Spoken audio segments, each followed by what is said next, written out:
Hello friends, how are you? I hope you are doing great. Welcome to my channel. Today we learn how to fix issue in displaying Bereal. So guys, this is very simple process. Everyone can do it very easily. So don't waste the time and let's get start the video and watch full video without skipping.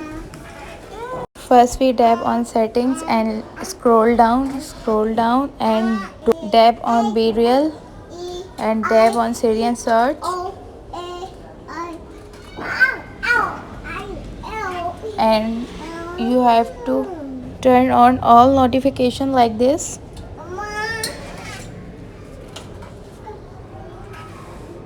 Every notification you have to turn on.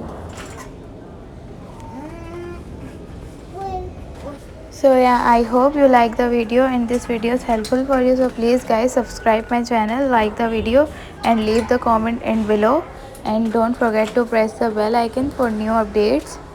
Thank you so much for watching. Take care. Bye bye.